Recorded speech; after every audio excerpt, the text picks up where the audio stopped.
అందరికీ నమస్తే. నేను మీ భార్గవి. వెల్కమ్ బ్యాక్ టు అమ్మ చేతి వంట. ఈరోజు వీడియోలో ఇడ్లీ పిండి పునుగులు అలాగే ఒక సింపుల్ క్విక్ టమాటా చట్నీని కూడా ఎలా చేసుకోవచ్చో చూపిస్తున్నాను. క్రిస్పీగా క్రంచీగా చాలా టేస్టీగా వస్తాయి. అండ్ ఇది కొంచెం హెల్దీ వర్షన్లో చేస్తున్నాను అనమాట.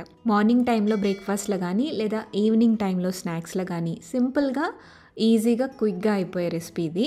ఎక్కువ ఇంగ్రీడియంట్స్తో పని లేదు, చాలా సింపుల్ ఇంగ్రీడియంట్స్తోనే ఈ రెసిపీని అయితే తయారు చేసేసుకోవచ్చు. సో ఇక అసలు ఆలస్యం చేయకుండా ఈ ఇడ్లీ పిండి పునుగుల్ని అండ్ క్విక్ అండ్ ఈజీ టమాటా చట్నీని ఎలా చేసుకోవాలో చూసేద్దాం. ఫస్ట్ టమాటా చట్నీ ఎలా చేసుకోవాలో చూద్దాము. దానికోసం స్టవ్ మీద ప్యాన్ పెట్టుకోండి. ప్యాన్లోకి కొద్దిగా ఒక హాఫ్ టేబుల్ స్పూన్ దాకా ఆయిల్ వేసుకోండి. ఆయిల్ హీట్ అయ్యాక ఇందులోకి 1 టేబుల్ స్పూన్ దాకా మినపప్పు వేసుకోండి. మినపప్పుని దోరగా వేయించాక ఇందులోకి కారానికి తగ్గట్టుగా 4 లేదా 5 పచ్చిమిరపకాయల్ని ఇలా ముక్కలుగా కట్ చేసుకుని వేసుకోండి. అలాగే 3 లేదా 4 టమాటాలని కూడా పెద్ద ముక్కలుగానే కట్ చేసుకుని వేసేసేయండి.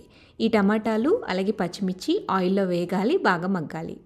ఇవి మగ్గేటప్పుడే ఒక 3 వెల్లుల్లిపాయల్ని పైన పొట్టు తీసేసి వేసుకుని మగ్గించుకోండి. మూత పెట్టి మగ్గించండి. ఇలా టమాటాలు సాఫ్ట్గా మగ్గిపోయాక కొద్దిగా చింతపండు ఇందులోనే వేసేసి ఒకసారి కలిపేసేసి స్టవ్ ఆపి పక్కకి దించేసేయండి. ఆ వేడికి చింతపండు కూడా కాస్త మెత్తబడుతుంది. పూర్తిగా చల్లారిపోయాక అన్నిటినీ కూడా మిక్సీ జార్లోకి వేసుకుని రుచికి సరిపడా ఉప్పు వేసేసుకుని ఫైన్గా గ్రైండ్ చేసేసుకోవడమే. అవసరమైతే నీళ్ళు వేసుకోవచ్చు, బట్ టమాటాలో ఉండే వాటరే మనకి కన్సిస్టెన్సీకి కరెక్ట్గా సరిపోతుంది. ఇలా మెత్తగా గ్రైండ్ చేసుకున్న తర్వాత ఆవాలు, జీలకర్ర, మినప్పప్పు, ఎండుమిర్చి, కరివేపాకు వేసి తాలింపు పెట్టేసి ఆ తాలింపుని పచ్చళ్ళ వేసుకుని కలిపేసుకుంటే జస్ట్ 5 మినిట్స్లో టమాటా చట్నీ అయితే రెడీ అయిపోతుంది. ఇలా తయారు చేసుకున్న టమాటా చట్నీని పక్కన పెట్టేసేయండి. ఇప్పుడు మనం ఇడ్లీ పిండి పునుగులు ఎలా వేసుకోవాలో చూద్దాము. ఫస్ట్ దీనికోసం ఇడ్లీ పిండిని తీసుకోవాలండి. నేను ఒక 3 కప్పుల దాకా ఇడ్లీ బ్యాటర్ని అయితే తీసుకుంటున్నాను. ఇక్కడ నేను ఇడ్లీ దోశ బ్యాటర్ని యూజ్ చేస్తున్నానండి. పిండిని బౌల్లోకి వేసుకున్న తర్వాత ఇందులోకి రుచికి సరిపడా ఉప్పు, 1 లేదా 1.5 టీ స్పూన్ దాకా జీలకర్ర వేసుకోండి. అలాగే 1 టేబుల్ స్పూన్ దాకా సన్నగా కట్ చేసి పెట్టుకున్న పచ్చిమిర్చి తరుగు వేయాలి. 2 టేబుల్ స్పూన్ల దాకా సన్నగా కట్ చేసి పెట్టుకున్న కరివేపాకు తరుగు, అలాగే ఒక పావు కప్పు దాకా సన్నగా కట్ చేసుకున్న మునగాకుని కూడా వేస్తున్నానండి. ఇక్కడ మునగాకుకి బదులుగా మీరు మెంతి ఆకు వాడచ్చు, కొత్తిమీర కూడా వేసుకోవచ్చు.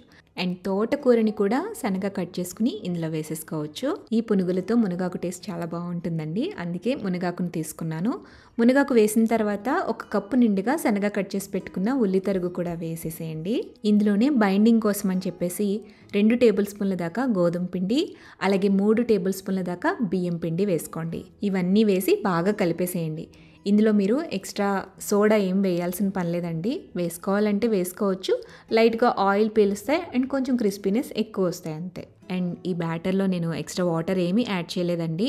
కన్సిస్టెన్సీ అనేది నాకు కరెక్ట్గా సరిపోయింది అనమాట. మీరు పునుగులు వేసుకునేటప్పుడు కన్సిస్టెన్సీ ఈ విధంగా ఉండేటట్టు చూసుకోండి. ఒకవేళ మీకు పలచనైతే కనుక కొద్దిగా ఎక్స్ట్రా బియ్యం పిండి వేసుకోవచ్చు, లేదా టైట్ అయితే కనుక లైట్గా వాటర్ని యాడ్ చేసుకోవచ్చు. బ్యాటర్ కన్సిస్టెన్సీ ఈ విధంగా ఉండాలి. ఇలా కలుపుకున్న పిండితో వెంటనే ఇమీడియట్గా మనం పునుగుల కింద వేసేసుకోవచ్చు.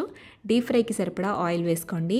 ఆయిల్ హీట్ అయ్యాక మీడియం ఫ్లేమ్లో పెట్టి కొద్దిగా పిండిని ఇలా ఆయిల్లో డ్రాప్ చేస్తూ ఆయిల్కి పట్టే విధంగా పునుగులు వేసుకున్న తర్వాత 2 వైపులా కూడా తిప్పుకుంటూ మంచిగా క్రిస్పీగా వచ్చి గోల్డెన్ షేడ్ వచ్చేంత వరకు ఈ పునుగుల్ని ఫ్రై చేసుకుని పక్కకి తీసుకోండి. ఇలాగే పిండి మొత్తాన్ని కూడా వేయించేసుకుంటే టేస్టీగా అప్పటికప్పుడు ఇడ్లీ పిండితో ఇలా పునుగుల్ని తయారు చేసేసుకోవచ్చు అనమాట.